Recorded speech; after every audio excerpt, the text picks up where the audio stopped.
వారీగా ఇట్లా చెప్పారు, దశల వారీగా నిషేధిస్తాను అంటూ చాలా పెద్ద హామీ ఇచ్చారు. సో మేము అసలు ఏంది మద్యంలో ఎంత చేశాడు ఆయన, అసలు ఎంత ఎన్ని దశల్లో ఆయన మద్యం ఏమన్నా నిషేధించాడా, తగ్గించాడా, ఎక్కించాడా, ఏంది అసలు అని లెక్కలు దేని ప్రయత్నించాం. లెక్కలు తీస్తుంటే చాలా అనూహ్యమైన ఆశ్చర్యకరమైన ఆయన చెప్పిన దానికి, ఎన్నికల హామీలో దశల వారీగా మేము నిషేధిస్తామని చెప్పిన దానికి విరుద్ధంగా, పూర్తిగా వ్యతిరేకంగా ఈ రాష్ట్రంలో మద్యం వినియోగం పెరిగింది. ధరలు పెరిగాయని అందరికీ తెలుసు. మద్యం వినియోగం కూడా పెరిగింది. ఇది సత్యం, వాస్తవం. ఈ రాష్ట్రంలో మద్యం వినియోగం జగన్మోహన్ రెడ్డి గారి 5 సంవత్సరాల కాలంలో, ఆయన మొదటి సంవత్సరంతో పోలిస్తే కోవిడ్ వరకు తగ్గింది, కానీ ఆ తర్వాత పెరిగింది. ఆదాయము పెరిగింది, మద్యం వినియోగం పెరిగింది. మరి ఇక్కడ ఇంకా నిషేధం ఏంటి జగన్మోహన్ రెడ్డి గారు? ఒకసారి దాని వివరాలు చూస్తే,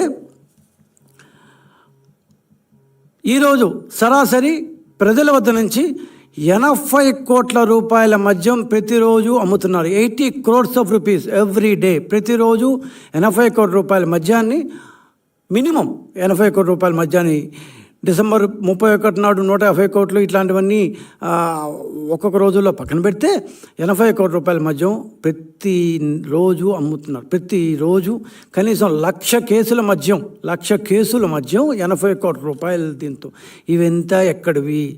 ఈ మద్య నిషేధంలో భాగం కాదా? అలాంటి ప్రశ్నలు మీరు వేయకూడదు. ఆయన చెప్పింది మనం వింటుండాలి. గత 5 సంవత్సరాల్లో జగన్మోహన్ రెడ్డి గారి ప్రభుత్వం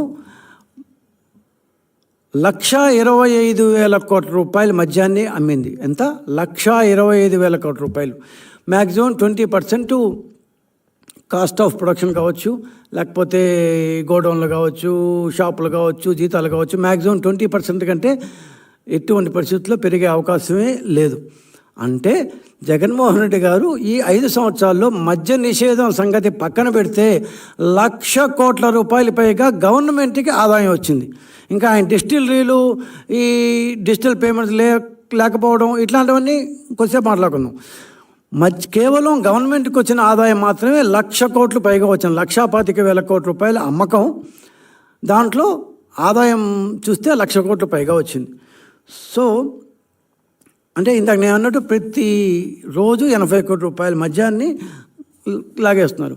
ఒక 10 రోజుల క్రితం జగన్మోహన్ రెడ్డి గారు విద్యార్థులకు ట్యాబ్లు ఏవో పంపిణీ చేస్తూ, మేము 2,60,000 కోట్లు రూపాయలని బటన్ నొక్కి మేము ఇచ్చాము అన్నారు. జగన్మోహన్ రెడ్డి గారు ఇంకొక మాట కూడా చెప్పుండే బాగుండేది.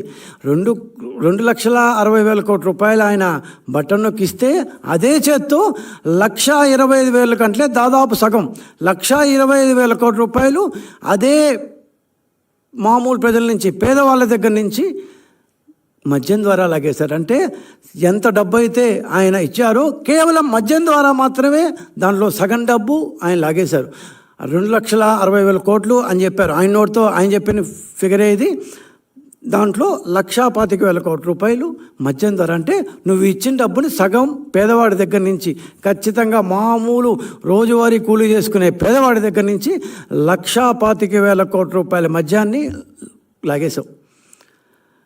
మీరు అడగచ్చు, మీరు టీడీపీ వాళ్ళు అధికారంలో ఇప్పుడు మద్యం అమ్మలేదా, ఎందుకంటే ఎక్కువ అమ్మారు, తక్కువ అమ్మారు అని మాట్లాడతారు.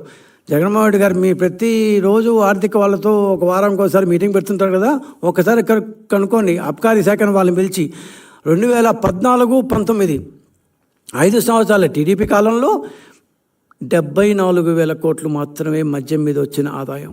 కేవలం 74,000 crores. మీకు 1,25,000 కోట్లు. అంటే గత 5 సంవత్సరాలతో పోలిస్తే ఈ 5 సంవత్సరాల్లో జగన్మోహన్ రెడ్డి గారి పాలనలో 67% అధిక ఆదాయం సంపాదించారు. 67% అధిక ఆదాయం.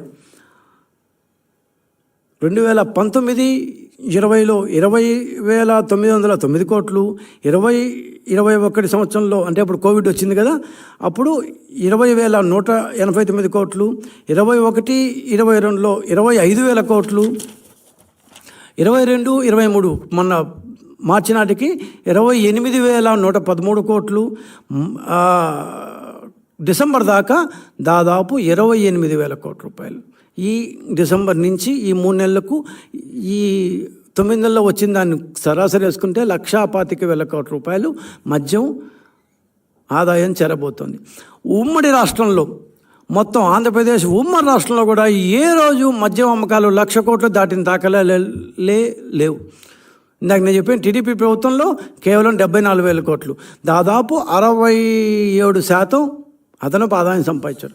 నేను ఈ మాట చెప్పంగానే వెంటనే వాళ్ళ దగ్గర నుంచి వచ్చే ఆదాయం ఏమంటే, మేము మద్యం వినియోగాన్ని తగ్గించదలుచుకున్నాము, అందుకని రేట్లు విపరీతంగా 4 పెంచేసాము, పేదవాళ్ళు షాక్ కొట్టాలి, తాగాలనుకుంటే షాక్ కొట్టాలి, అది ఇది మాట్లాడతారు. నేను ఇప్పుడు కొన్ని 2-3 నిజాలు చెప్తా. జగన్మోహన్ రెడ్డి గారు ఈ నిజాన్ని ఒప్పుకోవాలి, ఎందుకంటే ఇది మీ వాళ్ళ దగ్గర నుంచి వచ్చింది, మీ డాష్బోర్డ్లో నుంచి తీసుకుంది, మీ యొక్క అబ్కారీ వెబ్సైట్లో నుంచి తీసుకుంది. 2019-20 అంటే మీరు వచ్చిన మొదటి సంవత్సరంలో 3,08,000 కేసులు మద్యం అమ్మారు. IMFL లిక్కర్ గురించే మాట్లాడతాము, బీర్ గురించి నేను మాట్లాడట్లేదు, ఎందుకంటే మీరు ఎట్లా ఆ బ్రాండ్స్ని ఏవి అలౌ చేయలేదు కాబట్టి బీర్ అమ్మకాలు పడిపోయాయని చెప్పారు. సో IMF లిక్కర్ చూస్తే 2019-20 మీరు వచ్చిన మొదటి సంవత్సరంలో 3,08,000 కేసులు అమ్మారు. మన మార్చికి పూర్తయిన 4వ సంవత్సరం, మీ యొక్క పాలన 4వ సంవత్సరంలో 2022-23 మార్చి నాటికి 3,36,000 కేసులు అమ్మారు. అంటే దాదాపు 10% వినియోగం పెరిగింది. మీ మొదటి సంవత్సరానికి మీ 4వ సంవత్సరానికి మధ్యలో కోవిడ్ ఉన్నా కూడా 10% వినియోగం పెరిగింది.